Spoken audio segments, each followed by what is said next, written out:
Hello friends, welcome back to my channel. இன்றைக்கி நம்ம பார்க்கக்கூடியது என்னன்னாக்கா ஒரு ஹைப்ரிட் டொமேட்டோ வந்து சின்சென்டாவில் ரிலீஸ் பண்ணியிருக்காங்க. ஸோ அதனுடைய கேரக்டர் ஃபீச்சர்ஸை பற்றி தான் நாம் இந்த வீடியோவில் பார்க்க போகிறோம்.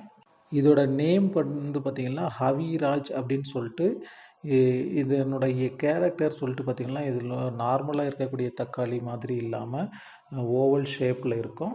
நீங்கள் வந்து இது வந்து எல்லா மார்க்கெட்லேயும் வந்து சேல் பண்ண முடியாது. எந்தெந்த இடத்துல வந்து பார்த்திங்கன்னா எக்ஸ்போர்ட்டுக்கு வந்து தக்காளி எடுத்துகிட்டு இருக்காங்களோ அந்த இடத்துல வந்து நல்லா சேல் பண்ணலாம். பட்டு அருமையான ஈல்டு இருக்குது. மற்ற தக்காளியை விட இது வந்து பார்த்திங்கன்னா உங்களுக்கு பாக்ஸுக்கு 100லேருந்து 200 அதிகமாக போகும். அது மட்டும் இல்லாமல் ஈல்டு வந்து அதில் எவ்வளோ ஈல்டு எடுக்கிறீங்களோ அதை விட டபுள் மடங்கு ஈல்டு எடுக்கலாம். ஏன்னா எல்லா ஃப்ளவரும் வந்து பார்த்தீங்கன்னா ஃப்ரூட்டிங்காக செட் ஆகும். நல்ல காய் செட்டிங்ஸ் இருக்கும். உங்களுக்கு நல்ல ஹைட்டு வரும். நல்ல ஹைட்டு வரும். ஸோ ஈல்டு வந்து நல்ல எக்ஸலண்ட்டான ஈல்டு வரும். நீங்கள் இந்த வீடியோவில் பார்த்துட்டு இருக்கிற மாதிரி நீங்கள் பேப்பர் போட்டு நீங்கள் ப்ராப்பரான கல்டிவேஷன் பண்ணிங்கனாக்கில் நல்ல அருமையான ஈல்டு எடுக்கலாம். நல்ல வந்து உங்களுக்கு வந்து நல்ல மகசூல் கொடுக்கும். ஸோ இது வந்து பார்த்திங்கன்னா அவிராஜ் அப்படின்னு சொல்லிட்டு ரிலீஸ் பண்ணியிருக்காங்க சின்சென்டாவில். ஓகே, இது வந்து பார்த்திங்கன்னா டொமேட்டோ லீஃப் கல் வைரஸ்க்கு வந்து ரெசிஸ்டண்ட் அப்படின்னு சொல்லியிருக்காங்க.